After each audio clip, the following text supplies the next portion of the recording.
with the Washington Commanders, Ron Rivera is really the guy running this operation, and we'll see if that's good or not. Because there is another team, another franchise that has some quarterback questions. Because Carson Wentz, they got to cut him, so he won't be there. And then Heineke's a nice, very good number 2 quarterback. Yep, it's a perfect number 2 quarterback you want on your team.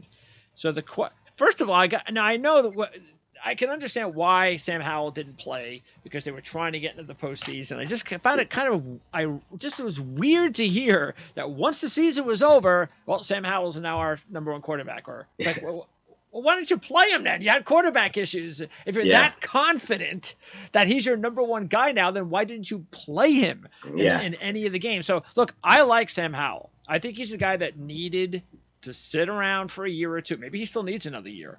But I like the way he plays. He's got a lot of gunslinger in him, and he's an athletic quarterback, so he can run around as well. Whether or not he fits the right scheme and gets the right coaching, that's yet to be seen. But do the Washington Commanders go into this season with Taylor Heineke battling Sam Howell for the quarterback spot? And that's what they're going to go with. That's what it sounds like. The only move I could see that being not the case is them making a huge trade for one of the quarterbacks. Derek Carr. Available. Derek Carr. I thought Aaron Rodgers if he stayed in the NFC, but I would say that odds of that are very slim.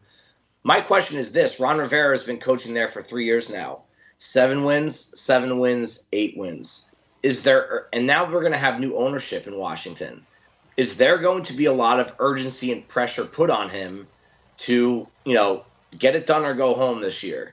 If that's the case, do you want to go into the season with those 2 guys being the quarterbacks competing for the starting job?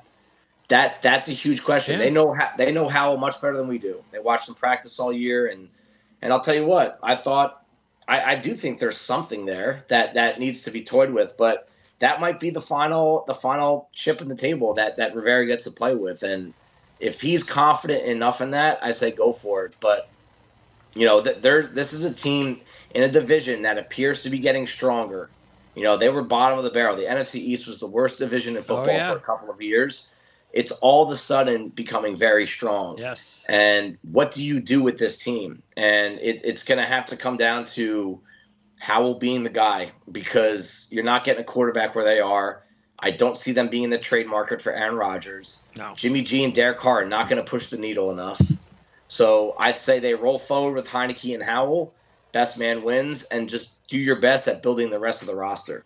So if they don't make an impact move in free agency, would you be surprised if they used up their first-round draft pick on a quarterback?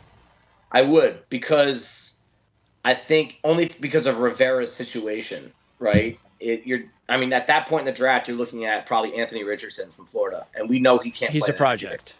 So you're just wasting first-round capital, overlooking someone that could help your team next year on a coach that I think he needs to win next year. I think they need to be in the playoffs next year for him to say, I'm coming back. Yeah, you're probably right, yeah. And like you said, they've seen Howell. So. Right. From my unbiased perspective, if I'm not thinking about the quarterback, the head coach at all, quarterback is their top need. I always say, if you don't have a quarterback, if you think you might have a quarterback, you don't have a quarterback. That's the way I look at it. But if they're going to play the game of, hey, we got to pursue 2023 to the best of our ability and roll with what we have at quarterback, I think the number 1 need on the team is that cornerback. Oh yeah. The trade of William Jackson, right? Yes. They need a number 1 guy out there. And this is a spot where you're going to be able to get one at this spot in the draft, first round. Yeah, besides Fuller, that's it. I mean, McCain is he's just another guy out there. And another nickel, too, to tell you the truth. And St. Just hasn't looked good at all in his couple of years. And they can also use another DB out there besides Curl. So now maybe Butler's their guy, so they could look that way. But I see what you're saying. I think 2 cornerbacks maybe. Yeah. So yeah, I mean, an outside guy and an inside guy, you can go. It might not make the Rivera feel warm and fuzzy inside, relying on 2 rookies to contribute that much next year. But as we saw with this past rookie class, rookie corners can get the job done. I mean, there were 10 corners this year that were rookies that played at a good enough level that kind of exceeded the initial dividends that you would expect. So, And where they're drafting, they should get one of the top corners. Yep, I think if you gave me your top 3 corners, they'll at least one of them should be there. This is the advantage of so many teams in front of them, basically needing the same 2 things: offensive line and quarterback.